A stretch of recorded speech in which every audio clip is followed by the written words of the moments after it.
Hello friends, this is Varsha. Welcome back to my channel.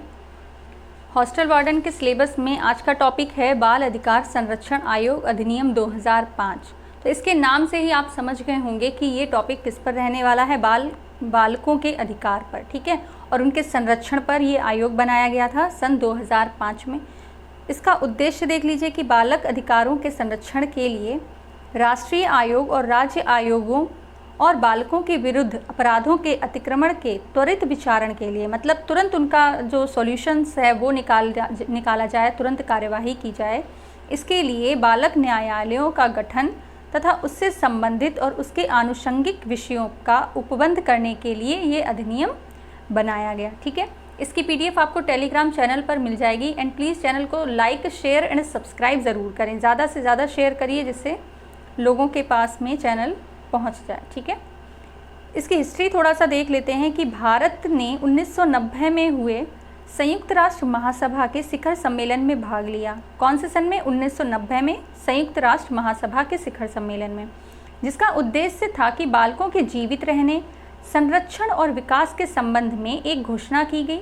इस अधिनियम की जो घोषणा है वो 20 नवंबर 1989 में UNO में हुई, ठीक है। कब हुई? 20 नवंबर 1989 में।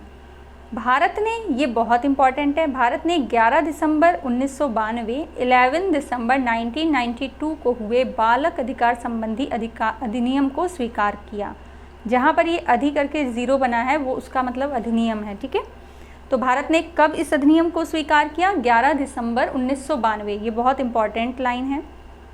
नेक्स्ट बात करते हैं कि बालकों के लिए उपयुक्त विषय नामक विशेष सत्र के निष्कर्ष दस्तावेज को संयुक्त राष्ट्र महासभा ने मई 2002 में अंगीकृत किया। इसमें बच्चों के अधिकार व संरक्षण के तरीके, कि किस तरह बच्चों के अधिकारों का संरक्षण किया जाए, उसके तरीकों के बारे में बात किया गया। लक्ष्य के बारे में बात की गई कि कौन से देश और कौन से राज्य सरकार, केंद्र सरकार के क्या क्या लक्ष्य होंगे। मानकों का उल्लेख किया गया कि किस स्टैंडर्ड तक आपको जाकर बालकों के अधिकारों का संरक्षण करना है जिससे उनको कोई भी परेशानी ना हो, ठीक है। सन 2005 में बाल अधिकार संरक्षण आयोग अधिनियम 2005 पारित किया गया, जिसे 20 जनवरी 2006 में संपूर्ण भारत में लागू किया गया। तो ये इम्पॉर्टेंट है। जम्मू कश्मीर को छोड़कर, पहले जब ये लागू किया गया था तब आपको पता है कि जम्मू कश्मीर जो है वो भारत के मतलब उसमें नहीं था, तो जम्मू कश्मीर को छोड़कर ये लागू किया गया था, परंतु वर्तमान में जम्मू कश्मीर में भी ये लागू है, ठीक है। डेट याद रखिएगा, किस डेट को किया गया? 20 जनवरी 2006। एक और चीज़ हम यहाँ पर आपको बताने वाले हैं, जैसे आप लोग पढ़ रहे होंगे कि ये एक्ट इस सन को आया है, ठीक है। पॉस्को एक्ट कौन से सन को आया? 2012 में, ठीक है। इस तरह से जो एक्ट हैं उनकी सन ज़रूर याद कर लीजिएगा। आपको 1 नंबर तो सिर्फ यहीं से मिल जाएगा।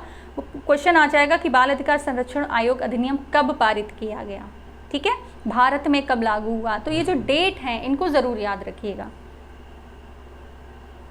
नेक्स्ट बात करते हैं कि इस अधिनियम में कुल 7 अध्याय यानी 7 चैप्टर व 37 धाराएं हैं। यहाँ पर हम सभी धाराओं के बारे में बात नहीं करेंगे, जो इम्पॉर्टेंट धाराएं हैं बस उनके बारे में डिस्कशन होगा, ठीक है। इसके अंतर्गत आयोग का गठन व साथ ही बाल न्यायालय के गठन का प्रावधान है। अब बात करते हैं सबसे इम्पॉर्टेंट कि आयोग 2 तरह से बनेगा, एक केंद्र सरकार की तरफ से और एक राज्य सरकार की तरफ से। केंद्र सरकार की तरफ से जो आयोग बनेगा उसका नाम होगा राष्ट्रीय बाल अधिकार अधिनियम संरक्षण आयोग, जिसका गठन अध्याय 2 में धारा 3 में के अंतर्गत है, ठीक है। याद रखिएगा, राष्ट्रीय बाल अधिनियम संरक्षण आयोग का गठन अध्याय 2 धारा 3 में है। इसे अधिसूचना देकर जारी किया जाएगा। अधिसूचना मतलब नोटिफिकेशन देकर जारी किया जाएगा। राज्य सरकार राज्य बाल अधिकार संरक्षण आयोग, ये अध्याय 4 में धारा 17 के अंतर्गत है, ठीक है। ये वाला जो पेज है, पेज 2, ये बहुत इंपॉर्टेंट है। अगर आप पूरा टॉपिक नहीं भी पढ़ेंगे, सिर्फ इस पेज को पढ़ लेंगे ना, तो भी आपका रिवीजन हो जाएगा। बाल न्यायालय अध्याय 5 और धारा 25 के अंतर्गत बाल न्यायालय का गठन किया जाता है। धारा 13 केंद्र व राज्य सरकार में गठित बाल अधिकार संरक्षण आयोग के कार्य व कर्तव्य और शक्तियों के बारे में है। धारा 13 जो है केंद्र और राज्य के दोनों के ही कार्य व कर्तव्य शक्ति के बारे में यहाँ पर बताया गया है। अध्याय 3 में धारा 13 है। इसमें जांच कि किन बालकों को संरक्षण की आवश्यकता है, किस तरह के संरक्षण की आवश्यकता है, निरीक्षण करना, जगह जगह जाकर अध्ययन करना कि जो भी अधिनियम लागू हुआ है उसके अनुसार कार्य हो रहा है या नहीं, पुनर्विलोकन करना, जांच निरीक्षण अध्ययन करने के बाद में जो कार्यवाही हुई है उसका पुनर्विलोकन किया जाना, अनुसंधान कि बाल संरक्षण अधिनियम में बालकों के संरक्षण के लिए और किस तरह से हम उनकी जो मदद है वो कर सकते हैं, उसके लिए अनुसंधान करना और जागरूकता लाना, क्योंकि समाज जो है वो पूरी तरह से जागरूक नहीं है। ठीक है, उनके पास में ये जो अधिनियम लागू होते हैं उन समाज के पास में बहुत कम संख्या में जो जानकारी है वो पहुंच पाती है। ठीक है, तो उसके लिए जागरूकता लाना, ये सारी चीज़ें जो हैं वो अध्याय 3 में। अब हम देखते हैं धारा 16। तो धारा 16 के अंतर्गत राष्ट्रीय बाल अधिकार अधिनियम संरक्षण आयोग अपने कार्य की रिपोर्ट देगा कि उसने किस तरह से कार्य किया है, और इसी तरह राज्य बाल अधिकार संरक्षण आयोग अपने कार्य की रिपोर्ट धारा 23 के अंतर्गत देगा। दोनों धाराएं याद रखिए। अब बात करते हैं कि दोनों जो आयोग बने हैं उनकी संरचना क्या है। राष्ट्रीय आयोग में एक अध्यक्ष व 6 सदस्य होंगे। इन 6 सदस्यों में से 2 महिला सदस्य होना बहुत ज़रूरी है, बिल्कुल एज इट इज़। राज्य आयोग में भी आपका एक अध्यक्ष व 6 सदस्य होना बहुत ज़रूरी है, जिसमें 2 महिला होंगी। अध्यक्ष जो है वो बाल कल्याण के क्षेत्र में विख्यात व्यक्ति होना चाहिए। सदस्य जो है वो शिक्षा, स्वास्थ्य, किशोर न्याय, बाल मनोविज्ञान, समाजशास्त्र, बच्चों के कानून के ज्ञाता आदि के विशेषज्ञ होने चाहिए। ठीक है, ऐसे ही नहीं कि कोई भी किसी को भी उठा के आपने अध्यक्ष या सदस्य बना दिया, तो उनकी भी कुछ योग्यता है, तो योग्यता आप समझ लीजिए। अब चयन समिति की बात करते हैं। चयन समिति की सलाह पर अध्यक्ष व सदस्यों की नियुक्ति होगी, चाहे वो राष्ट्रीय आयोग के सदस्यों की नियुक्ति हो रही हो, चाहे वो राज्य आयोग के सदस्यों की नियुक्ति से संबंधित हो। समिति में 3 सदस्य होंगे व अध्यक्ष महिला। बाल विकास विभाग का प्रभारी मंत्री होगा। तो इस समय जो है वो अध्यक्ष कौन है? स्मृति जुबीन ईरानी। श्रीमती स्मृति जुबीन ईरानी जो है वो केंद्र राष्ट्रीय आयोग अध्यक्ष की जो वो हैं अध्यक्ष हैं। ठीक है, समिति अध्यक्ष। तो आप इसी तरह अपने अपने राज्य की जो अध्यक्ष हों उनको ध्यान ज़रूर रखिएगा, देख ज़रूर लीजिएगा। ठीक है, अध्यक्ष का जो कार्यकाल है वो 65 वर्ष होगा। इसी तरह सदस्य का जो कार्यकाल है वो 60 वर्ष होगा। तो ये बहुत इम्पॉर्टेंट है, जो भी यहाँ पर लिखा हुआ है पूरा पेज ही बहुत इम्पॉर्टेंट है। अब रिपोर्ट से संबंधित जो महत्वपूर्ण बातें हैं उनके बारे में बात करते हैं कि रिपोर्ट जो है वो 2 तरह की होती है। राष्ट्रीय आयोग और राज्य आयोग की रिपोर्ट वार्षिक रिपोर्ट और विशेष रिपोर्ट।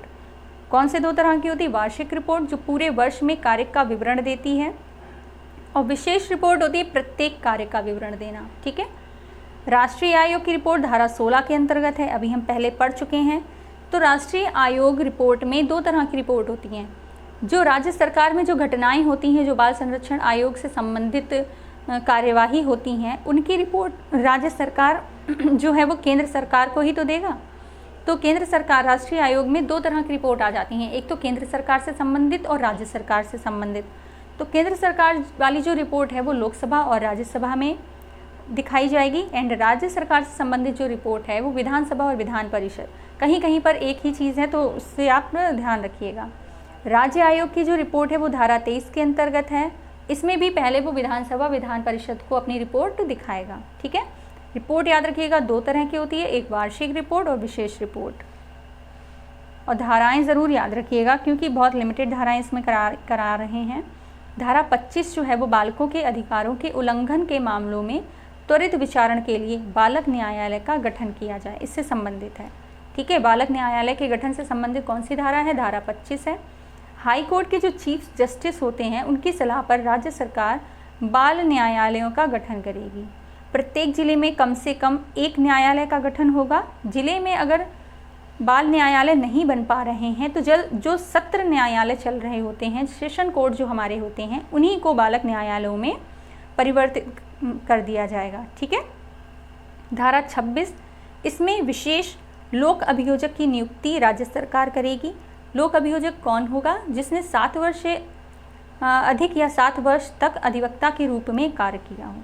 ठीक है, तो ये इतनी बातें जो भी आपको समझा रहे हैं वो समझ में आ रहा होगा। अगर कोई भी डाउट रह जाता है तो वो आप कमेंट बॉक्स में कमेंट करके पूछ सकते हैं।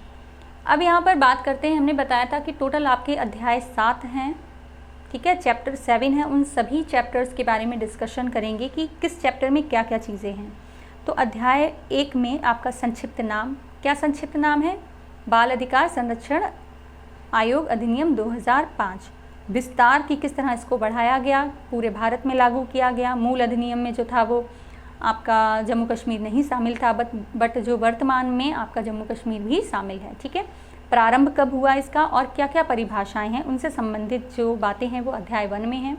अध्याय 2 में राष्ट्रीय बालक अधिकार संरक्षण आयोग का गठन, नियुक्ति, अध्यक्ष व सदस्यों की पदावधि, उनके कार्य, अध्यक्ष व सदस्यों की शर्तें, वेतन व भत्ते, पद से उन्हें किस तरह से हटाया जा सकता है, कार्य की प्रक्रिया क्या रहने वाली है आदि से संबंधित है। मतलब अध्याय 2 जो है वो राष्ट्रीय बाल अधिकार संरक्षण आयोग से संबंधित है, ठीक है। अध्याय 3 जो है वो अध्याय आयोग के कार्य व शक्तियाँ, जांच से संबंधित शक्तियाँ, जांच के पश्चात की जो कार्यवाही होती है उससे संबंधित, आयोग की वार्षिक और विशेष रिपोर्ट से संबंधित, ठीक है। तो ये बहुत इंपॉर्टेंट है, पूछ लेंगे कि वार्षिक और विशेष रिपोर्ट कौन से अध्याय में है, तो आपको बताना होगा कि अध्याय 3 में है, ठीक है। अध्याय 4 यहाँ पर देखते हैं।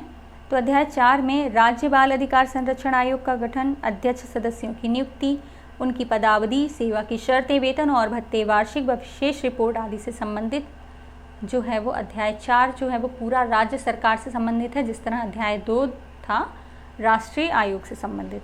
अध्याय 5 में बालक न्यायालय की स्थापना और विशेष लोक अभियोजक की नियुक्ति से संबंधित है, ठीक है। तो ये दोनों ही याद रखिएगा। अध्याय 6 केंद्रीय व राज्य सरकारों द्वारा अनुदान, कि ये जो अधिनियम है इसमें अगर कुछ आर्थिक मदद की ज़रूरत है, ठीक है, तो वो अनुदान जो वो अध्याय 6 के अंतर्गत है। आयोग के लेखा व संपरीक्षा, राज्य आयोग के लेखा और संपरीक्षा के बारे में पूरा जो लेखा जोखा है वो अध्याय 6 के अंतर्गत है, चाहे वो राज्य सरकार का हो या केंद्र सरकार का। अध्याय 7 सद्भावपूर्ण कार्यवाही के लिए संरक्षण, अध्यक्ष सदस्यों और अन्य अधिकारियों का लोक सेवक होना। ये नहीं कि हम अपनी जो अध्यक्ष और सदस्य हैं वो अपनी वो दिखाएं कि हाँ भाई हमने जो कह दिया बस वही होगा। आपको लोक सेवक की तरह काम करना होगा। जो जनता आपसे कह रही है, पूछ रही है, जनता की जो मांग है उस पर आपको खरा उतरना होगा, ठीक है। केंद्रीय सरकार द्वारा निर्देश, विवरणियाँ या जानकारी के बारे में अध्याय 7 में है। इसी तरह केंद्र सरकार के नियम बनाने की शक्ति व राज्य सरकार के नियम बनाने की शक्ति जो है वो भी अध्याय 7 के अंतर्गत आती है। कठिनाइयाँ दूर करने की शक्ति, इन सभी के बारे में अभी हम डिटेल में पढ़ेंगे। तो देखते हैं क्या है आगे। शायद आपको समझ में आ रहा होगा, इसकी PDF आपको टेलीग्राम पर मिल जाएगी। तो केंद्रीय सरकार की नियम बनाने की शक्ति जो है वो इस अधिनियम के अंतर्गत है अध्याय 7 में। इसमें आयोग द्वारा धारा 10 की उपधारा के अधीन अधिवेशन में उसके कारोबार के संव्यवहार के संबंध में उसके द्वारा अनुसरित की जाने वाली प्रक्रिया है, ठीक है। आयोग के अध्यक्ष व सदस्यों की सेवा के निबंधन और शर्तें धारा 6 के अधीन हैं। उनके वेतन और भत्ते भी धारा 6 के अधीन हैं। वे शक्तियाँ और कर्तव्य जिनका प्रयोग और पालन धारा 11 की उपधारा के 2 के अधीन आयोग के सदस्य सचिव द्वारा किया जाएगा। धारा 11 की उपधारा के अधीन आयोग के अधिकारियों व अन्य कर्मचारियों के वेतन और भत्ते तथा सेवा अन्य निबंध और शर्तें धारा 11 में हैं, ठीक है। जो अध्यक्ष और सदस्यों से अलग जो कर्मचारी नियुक्त किए जाते हैं उनके वेतन और भत्ते और उनकी जो कार्य की शर्तें हैं वो धारा 11 में हैं। धारा 29 के अंतर्गत अधीन आयोग द्वारा तैयार किए जाने वाले लेखा विवरण व अन्य अभिलेख का प्रारूप धारा 29 के अंतर्गत है, ठीक है। तो ये आपने केंद्र सरकार के बारे में देखा। राज्य सरकार की जो शर्तें हैं वो देख लेते हैं कि धारा 20 के अंतर्गत जो राज्य आयोग के अध्यक्ष व सदस्य हैं उनके वेतन और भत्ते, धारा 24 के अंतर्गत के साथ गठित धारा 10 की उपधारा के अधीन बैठक में उसके कारोबार के संव्यवहार के संबंध में अनुसरित की जाने वाली प्रक्रिया, ठीक है। वे शक्तियाँ और कर्तव्य जिनका प्रयोग पालन धारा 21 की उपधारा 2 के अधीन राज्य आयोग के सचिव द्वारा किया जाएगा। धारा 21 की उपधारा 3 के अधीन राज्य आयोग के अधिकारियों और अन्य कर्मचारियों के वेतन और भत्ते से संबंधित है। धारा 30 की उपधारा 1 के अधीन राज्य आयोग द्वारा तैयार की जाने वाली लेखा विवरणी और अन्य अभिलेख के प्रारूप से संबंधित है, ठीक है। PDF आपको मिल जाएगा टेलीग्राम चैनल पर। अब ये यहाँ पर ये देख लेते हैं कठिनाइयाँ दूर करने की शक्ति। तो ये इम्पॉर्टेंट है।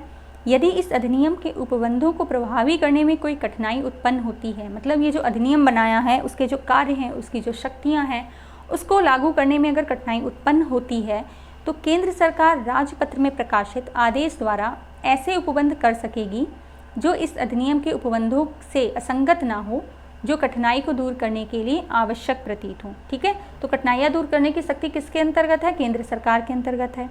परंतु ऐसा कोई आदेश इस अधिनियम के प्रारंभ की तारीख से 2 वर्ष की अवधि में की समाप्ति के पश्चात नहीं किया जाएगा। ठीक है, इस धारा के अधीन किया गया प्रत्येक आदेश किए जाने के पश्चात यथाशीघ्र संसद में प्रत्येक सदन के समक्ष रखा जाएगा। मतलब केंद्र सरकार जो भी आदेश देगी उसको जल्द से जल्द संसद के प्रत्येक सदन, चाहे लोकसभा हो चाहे राज्यसभा, दोनों में ही रखा जाएगा। ठीक है, तो आई होप आपको ये जो एक्ट है वो पूरा समझ में आया होगा। कोई भी आपका डाउट है तो उसको कमेंट बॉक्स में कमेंट ज़रूर करिएगा। अगर आपको वीडियो अच्छा लगा तो भी कमेंट बॉक्स में कमेंट ज़रूर करिएगा एंड चैनल को ज़्यादा से ज़्यादा शेयर करिए। Thank you so much for watching.